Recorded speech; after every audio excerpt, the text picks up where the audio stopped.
3 گناہ کرنے والی عورت جنت نما گھر کو جہنم بنا دیتی ہے۔ ایسی عورت کے گھر میں رزق تقسیم کرنے والے فرشتے نہیں آتے، رزق میں برکت ڈالنے والے، یوں سمجھ لیجئے کہ رحمت کے فرشتے نہیں آتے۔ کیوں؟ اس کے 3 گناہوں کی وجہ سے، 3 گناہوں کی نحوست کی وجہ سے۔ اگر عورت چاہے تو گھر کو جنت بھی بنا سکتی ہے اور جہنم بھی بنا سکتی ہے۔ صنف نازک ہونے کے باوجود بھی، عورت کے کمزور ہونے کے باوجود بھی اللہ تعالیٰ نے عورت کو بہت ساری خوبیوں سے نوازا ہے، بہت بڑے مقام سے نوازا ہے، بہت بڑے کمالات سے نوازا ہے۔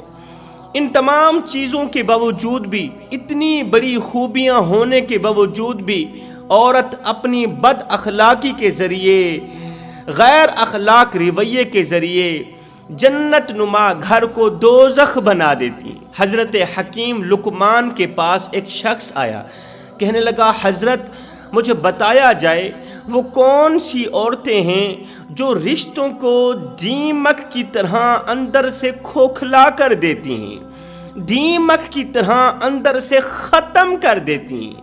وہ کون سی عورتیں ہیں جو گھر کو دوزخ بنا دیتی ہیں، رزق کے تمام دروازے بند کروا دیتی ہیں، رحمت کے فرشتے اس گھر میں نہیں آتے۔ اسی کی وجہ سے گھر میں رہنے والا ہر ایک شخص پریشانی کی دلدل میں پھنسا ہوا ہوتا ہے۔ اسی کی وجہ سے اس پر نعمتوں کی بارش برسانے والا، احسانات کی بارش کرنے والا شوہر اسی کی وجہ سے دن رات پریشان رہتا ہے۔ وہ ہر وقت، ہر گھڑی، صبح و شام، دن رات پریشانیوں کی دلدل میں پھنسا رہتا ہے کہ میری بیوی مجھے کیوں پریشان کر رہی ہے۔ کس کی وجہ سے؟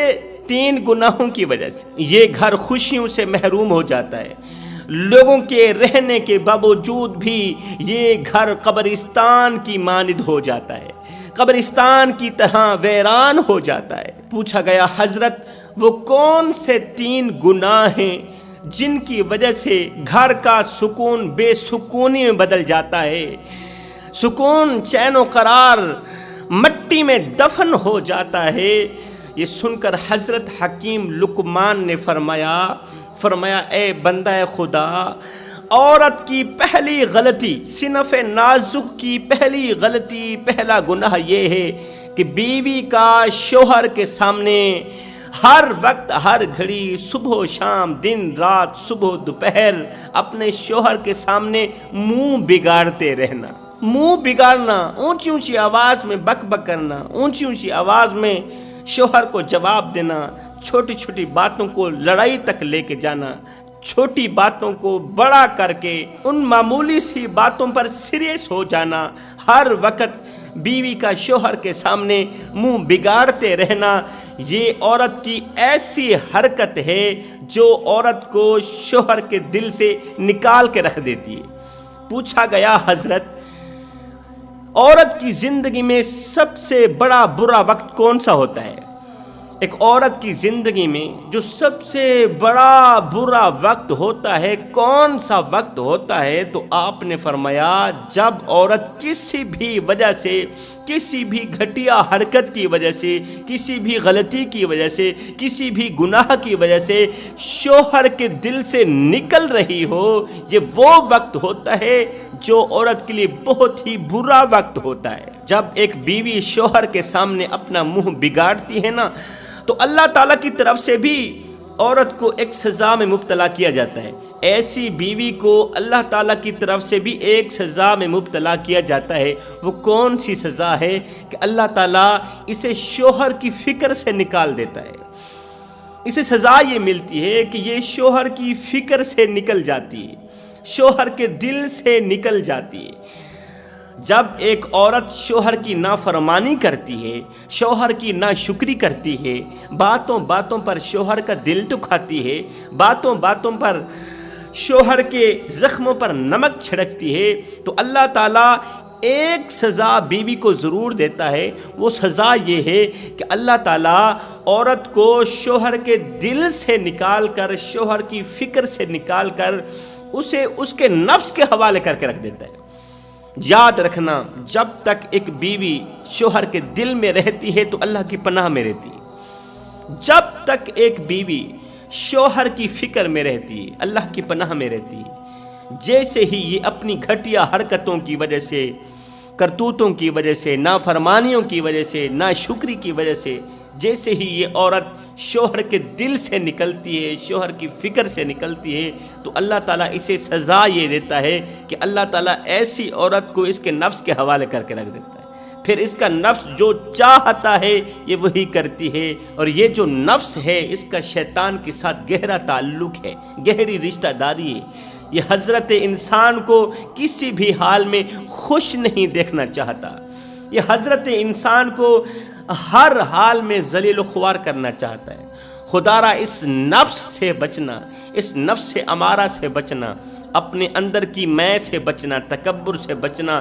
اقبال نے کیا خوب لکھا تھا، ایسا نہیں کہ نفس کا شیطان مر گیا، ارے شیطان تو ہے زندہ، انسان مر گیا۔ سجدوں پہ سر جھکانے کی فرصت نہیں رہی، مومن کی روح میں بسا مسلمان مر گیا۔ ارے مسجد تو پکی بن گئی اور شاندار بھی، کچی ہیں رب سے چاہتیں، ایمان مر گیا۔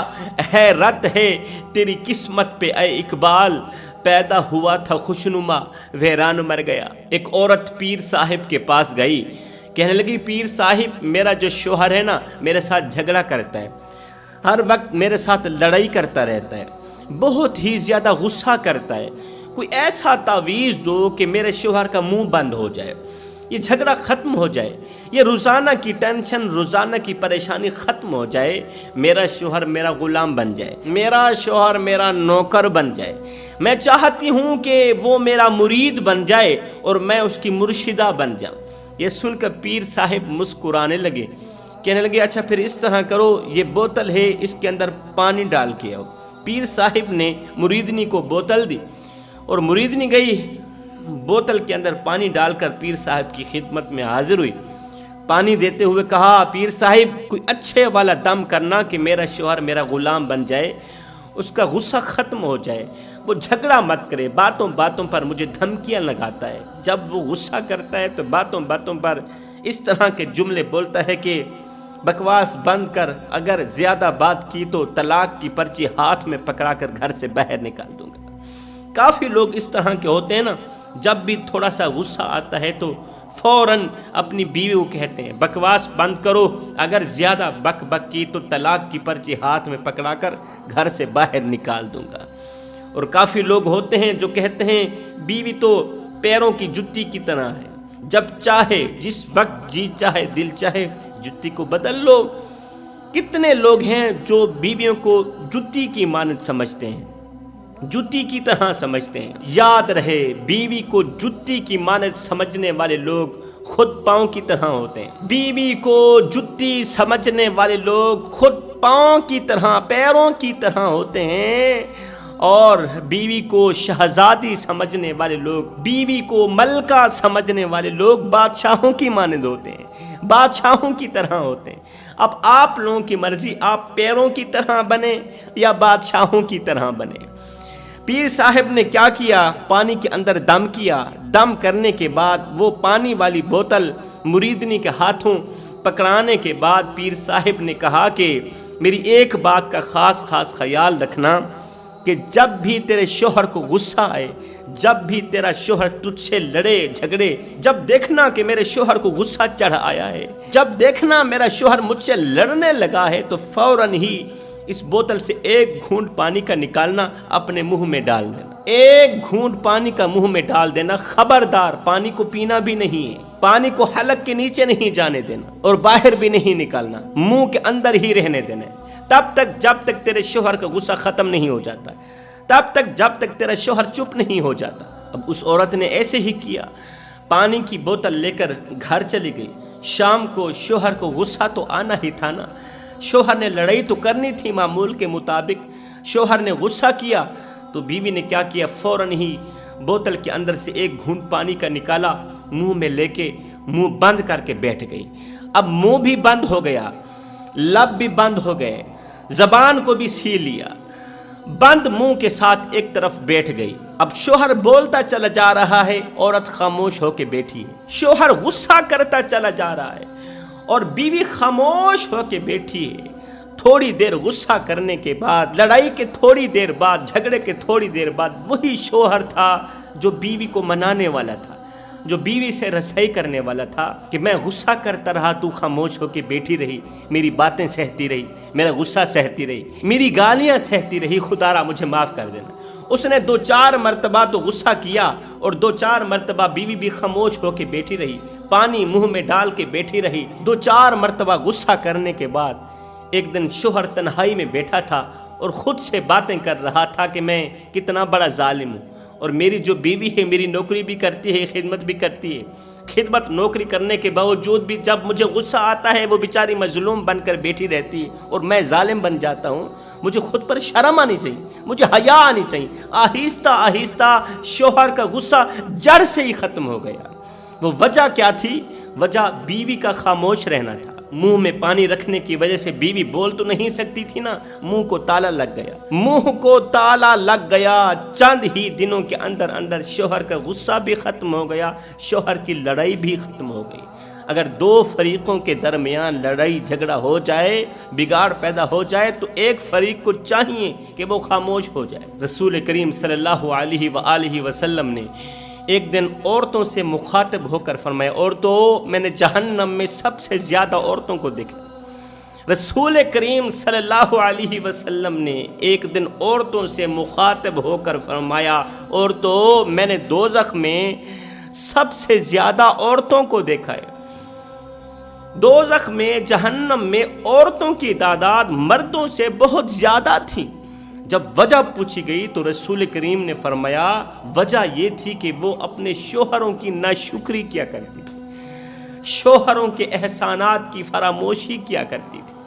شوہروں کی ناشکری نے ان کی قبر کو بھی جہنم کے گڑھوں میں سے گڑھا بنا دیا اور ہمیشہ کے لیے ان کو جہنم واصل کر دیا۔ یہاں پر ایک اہم بات عرض کرتا چلوں، ایک بات یاد رکھنا، جو عورت اپنے شوہر کی غلامی نہیں کرتی نا، جو عورت اپنے شوہر کی نوکری یا خدمت نہیں کرتی، اپنے شوہر کی غلامی نہیں کرتی، پھر اسے ہزاروں کی غلامی کرنی پڑتی۔ یہ اللہ کا ترازو ہے، کیونکہ اللہ کا ترازو صرف انصاف ہی تولتا ہے۔ جو بیوی شوہر کی غلامی نہیں کرتی، اسے پھر ہزاروں کی غلامی کرواتا ہے میرا اللہ، ہزاروں کی نوکری کرواتا ہے میرا اللہ۔ آپ کسی بے پردہ خاتون سے پوچھیں کہ وہ پردہ کیوں نہیں کرتی، اے عورت تو پردہ کیوں نہیں کرتی؟ وہ کہے گی معاشرے کی وجہ سے، وہ کہے گی رشتہ داروں کی وجہ سے۔ اس کا مطلب معلوم ہوا کہ وہ خدا کی غلامی چھوڑ کر معاشرے کی غلام بن گئی۔ پتہ چلا وہ خدا کی غلامی چھوڑ کر رشتہ داروں کی غلام بن گئی، حالانکہ چاہیے تو یہ تھا کہ وہ معاشرے کی غلامی چھوڑ کر، رشتہ داروں کی غلامی چھوڑ کر خدا کی غلام بنتی، لیکن وہ معاشرے کی غلام بن بیٹھی۔ اسی طرح جو بیوی اپنے شوہر کی غلامی نہیں کرتی، پھر اسے ہزاروں کی غلامی کرنی پڑتی ہے، اسے بہنوں کی غلامی کرنی پڑتی ہے، اسے بھائیوں کی غلامی کرنی پڑتی ہے، بھائیوں کے چھوٹے چھوٹے بچوں کی غلامی کرنی پڑتی ہے، پھر ساری زندگی بھائیوں کے گھروں میں جھاڑو دیتی رہتی ہے، بھائیوں کے واش روم صاف کرتی رہتی ہے، بھائیوں کی کچن صاف کرتی رہتی ہے، ساری زندگی پھر بھائیوں کے بچوں کے روٹیاں پکانے میں ہی گزر جاتی ہے، کیونکہ غلامی نہ کرنے کی وجہ سے، خدمت نہ کرنے کی وجہ سے شوہر تو اسے طلاق دے دیتا ہے۔ اور یہی تو اللہ تعالیٰ کی طرف سے بیوی پر سزا آتی ہے، اللہ تعالیٰ کی طرف سے بیوی کو سزا ملتی ہے کہ جو بیوی شوہر کی غلامی نہیں کرتی، نوکری نہیں کرتی، وہ جلد ہی طلاق کی پرچی پکڑ ہی لیتی۔ اللہ تعالیٰ پھر اسے معاشرے میں ذلیل و خوار کر کے ہی رہتا ہے، اس لیے کہ اللہ کا ترازو صرف انصاف ہی تولتا ہے۔ میرے رسول کریم صلی اللہ علیہ وسلم نے فرمایا، جو عورت شوہر کی ناشکری کرتی ہے، جو عورت شوہر کی ناشکری کرتی، شوہر کے احسانات کی فراموشی کرتی ہے، وہ نماز پڑھے اس کی نماز قبول نہیں، وہ روزہ رکھے اس کا روزہ قبول نہیں، جب تک وہ اپنے شوہر سے معذرت نہیں کرتی، جب تک وہ اپنے شوہر کو راضی نہیں کرتی۔ دنیا کی زندگی میں ہر ایک شخص قید میں ہے، دنیا کی زندگی میں ہر ایک شخص، آپ اور میں، ہم سب قید میں ہیں۔ کوئی رحمان کی قید میں ہے تو کوئی شیطان کی قید میں ہے، کوئی حیا کی قید میں ہے، کوئی بے حیائی کی قید میں ہے، کوئی نفس کی قید میں ہے تو کوئی معاشرے کی قید میں ہے۔ اللہ اکبر۔ اب آپ نے فیصلہ خود کرنا ہے، اپنا فیصلہ خود کرنا ہے کہ آپ کو کس کی قید پسند ہے، رب کی قید پسند ہے یا شیطان کی قید پسند ہے، حیا کی قید پسند ہے یا بے حیائی کی قید پسند ہے۔ ایک دن مدینے کی چند عورتیں اکٹھی بیٹھی تھیں، ان میں کسی عورت نے کہا کہ عورت کا اصلی زیور کیا ہے۔ عورتیں اکٹھی تھیں، کسی ایک عورت نے کہہ دیا کہ مجھے بتایا جائے کہ عورت کا اصلی زیور کیا ہے۔ کسی عورت نے کہا کہ عورت کا اصلی زیور یہ ہے کہ کان خالی نہیں ہونے چاہیے، ناک خالی نہیں ہونا چاہیے، گلے میں کچھ نہ کچھ ضرور ہو، کانوں میں کچھ نہ کچھ ضرور ہو، ہاتھوں کی کلائیوں میں کچھ نہ کچھ کنگن وغیرہ ضرور ہو۔ عورتوں میں بحث چھڑ گئی، تکرار شروع ہو گیا، کسی نے کہا یہ نہیں، کسی نے کہا یہی تو ہے جو میں تمہیں کہہ رہی ہوں۔ ان میں سے ایک عقل مند عورت بیٹھی تھی، اس نے کہا اس طرح کرتے ہیں، زیادہ بحث مبحثہ کرنے کی ضرورت نہیں، زیادہ تکرار کرنے کی ضرورت نہیں، چلتے ہیں سیدہ فاطمہ الزہرا کے گھر، فاطمہ الزہرا سے ہی پوچھتے ہیں کہ عورت کا اصلی زیور کیا ہے۔ یہ تمام کی تمام عورتیں اٹھیں، جناب سیدہ مخدومہ کائنات کے گھر پہنچی، جا کر سیدہ فاطمہ الزہرا سے وہی سوال کیا کہ عورت کا اصلی زیور کیا ہے۔ جناب سیدہ نے فرمایا عورت کا اصلی زیور نہ سونا ہے نہ چاندی ہے، عورت کا اصلی زیور جو ہے وہ حیا ہے، عورت کا اصلی زیور غیرت ہے۔ اللہ اکبر۔ آج شادی کے دن جب ایک باپ بیٹی کو رخصت کر رہا ہوتا ہے، ساتھ میں 4 ٹرک جہیز کی بھی دیتا ہے۔ میں کہتا ہوں جہیز کا زیور تو دیا، سونے کے زیورات تو دیے، یہ بتاؤ اپنی بیٹی کو حیا بھی دیا ہے یا نہیں دیا، اپنی بیٹی کو اچھی تربیت بھی دی ہے یا نہیں دی، اپنی بیٹی کو حسن اخلاق بھی دیا ہے یا نہیں دیا، اپنی بیٹی کو نماز بھی دی ہے یا نہیں دی، اپنی بیٹی کو قرآن بھی دیا ہے یا نہیں دیا۔ اگر تو نے اپنی بیٹی کو قرآن دیا ہے، تربیت دی ہے، اچھی تربیت دی، اچھا اخلاق دیا، حیا دیا، غیرت دی، پھر تو نے بیٹی کو سب کچھ دیا، پھر یہ 3-4 ٹرک جہیز کے دینے کی بھی ضرورت نہیں۔ اور اگر تو نے اپنی بیٹی کو قرآن نہیں دیا، نماز نہیں دی، اچھی تربیت نہیں دی، آنکھوں میں حیا نہیں دیا، دل میں غیرت نہیں دی، تو پھر 10 تولے زیور دینے کے باوجود بھی تو نے اپنی بیٹی کو کچھ بھی نہیں دیا، پھر 4 ٹرک جہیز کے دینے کے باوجود بھی ایسے سمجھ کہ تو نے اپنی بیٹی کو کچھ نہیں دیا۔ آج تیری بیٹی خالی ہاتھ رخصت ہو رہی ہے۔